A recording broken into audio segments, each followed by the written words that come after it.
नौकरी भी, प्राइवेट नौकरी भी अगर करोगे ना कहीं पे जाके, तो जो एक चैन की जो नींद होती है ना वो भी नहीं ले पाओगे। और पढ़ाई करके अगर सरकारी गवर्नमेंट जॉब अगर हो भी जाती है ना, तो एक तरह से मान के चलो बहुत ही हेल्पफुल, यानी बहुत ही फायदा होगा, तुम्हारा ही फायदा होगा। बिजनेस भी कोई करता है ना, धंधा भी करता है, तो उसमें भाई माइंड सेट में बहुत सारा टेंशन रहता है। मान के चलो कि अगर कोई धंधा कर रहा है, तो उस धंधे में मान के चलो कि उसका धंधा नहीं चला, उसके मान के चलो कि धंधे में अगर लॉस लगा या फिर कुछ भी हुआ, तो उसमें एक रिस्क होता है, ठीक है। लेकिन सबसे आसान काम क्या है? एकदम अपने रूम में पढ़ाई करना, बैठकर पढ़ाई करना, सबसे आसान काम। ऊपर में पंखा लगा रहता है, नीचे में टेबल कुर्सी रहता है, आराम से तुम पढ़ाई कर सकते हो। लेकिन बात है सिंपल सी, और कोई कहता है भाई पढ़ लिख कर राजा बनोगे, तो देखो जो ऐसे राजा बनता है वो उसका कोई गारंटी नहीं आता है। मान के चलो कि अगर कोई जो मान के चलो कि प्रधानमंत्री भी है ना, या फिर अगर चीफ मिनिस्टर भी है, और वो भी मान के चलो अगर राजा बनता है ना, मान के चलो कि बिहार का मान के चलो, या फिर एक राज्य का, ठीक है, कहीं का एक राजा बना, तो उसमें क्या होता है कि उसको कोई भी आके ढा के चल जाएगा। कोई दूसरा मंत्री आया, उसको सारा गरीब मान के चलो सभी आदमी उसे वोट दे दिया, तो उसे ढा देगा और खुद खड़ा हो जाएगा। लेकिन जो पढ़कर एक जिला का भी अगर कलेक्टर बनता है ना, जिला का भी मालिक बनता है, तो उसे गिराने वाला कोई नहीं रहता है, वो हमेशा के लिए वहां पे शिफ्ट हो जाता है।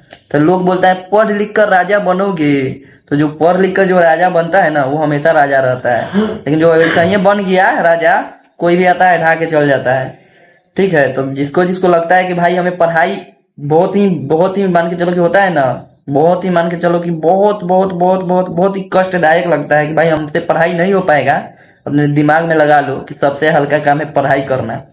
अभी के डेट में जो प्राइवेट जॉब भी कर रहा है ना, उससे जाके पूछो कि भाई उस प्राइवेट जॉब में क्या वो चैन से खाना भी खा पाता है, चैन से सो पाता है, क्या बोलता है वो। और जो गवर्नमेंट जॉब भी करता है ना, तो वो मान के चलो पढ़ाई करके ही वहां तक पहुंचा है। और कि अभी के डेट में मान के चलो कि पढ़ाई ऐसा लेवल है कि कोई प्राइवेट जॉब भी करता है ना, तो एक तरह से उसके पास नॉलेज रहता है तभी प्राइवेट जॉब भी मिलता है। सोच के देखो, अगर कोई पढ़ाई कर भी नहीं किया तो वो क्या करेगा? मजदूरी करेगा। मान के चलो अभी के डेट में मान के चलो बहुत सारे बारिश हो रहे हैं, अभी के डेट में जो जॉब कर रहा है उसे भाई बोली सुन के भाई कुछ भी करके उसे सैलरी मिल रही है ना। लेकिन जो मजदूर होता है, जो मान के चलो कि पढ़ाई लिखाई नहीं किया, वो अगर बिजनेस भी नहीं कर रहा है, धंधा भी नहीं कर रहा है, अगर मान के चलो कहीं पे किसी के घर जाके मजदूरी कर रहा है, तो उसके माइंड में क्या रहता है भाई? मान के चलो कि बरसात हो गया, कुछ भी कारण हो गया, तो उसको तो भाई पैसा आएगा नहीं। जब काम नहीं होगा तो भाई पैसा आएगा नहीं? आएगा। लेकिन जो एक तरह से मान के चलो कि अगर जो पढ़ाई किया रहता है, कोई जॉब कर रहा है, ठीक है, कुछ भी कर रहा है, तो उसको कहीं से ना कहीं से इनकम आ रहा है, ठीक है।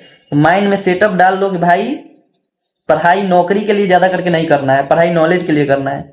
जब नॉलेज रहेगा ना, तो पैसा जो होता है ना, पैसा कमाना बहुत ही आसान हो जाता है। किसी भी माइंड से उठा के ले आओगे, पैसा तुम्हारे जेब में आ जाएगा। लेकिन पढ़ाई नहीं करोगे, अगर तुम्हारे पास बहुत सारा पैसा भी हो जाता है ना, तो तुम उस पैसे को संभाल नहीं पाओगे, ठीक है।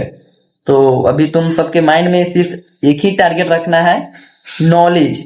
पढ़ाई भी करो, घूमो फिरे भी, क्योंकि ज्यादा करके पढ़ाई तो तुम करोगे ही, लेकिन ज्यादा करके घूमो फिरोगे तो तुम्हारे और भी माइंड सेट में एक नॉलेज आते जाएगा। बहुत सारे लोग से तुम मिलोगे, कैसे कैसे इस दुनिया में लोग हैं, उस सबसे तुम अपना डिसाइड करोगे भाई कैसे कैसे लोग हैं इस दुनिया में, सबसे मिलोगे।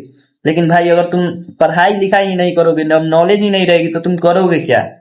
इसलिए किसी के माइंडसेट में, किसी के प्रवचन पे ध्यान मत दो, अपना लक्ष्य की ओर बढ़ो, अपने कॉन्फिडेंस के साथ आगे चीरते हुए फाड़ते हुए एकदम अपने लक्ष्य पे फोकस करो और बढ़ते चले जाओ। किसी का प्रवचन सुनने का जरूरत नहीं है, कौन क्या बोल रहा है नहीं बोल रहा है, दुनिया में तो ऐसे भी कीड़ा मकोड़ा है, कुछ भी बोल के चला जाएगा। लेकिन अपना भाई अपने ऊपर ध्यान दो, किसी और के बहकावे पर नहीं, ठीक है। तो ठीक है दोस्तों, मिलते हैं आपसे अगले वीडियो में, जब तक ले बाय बाय।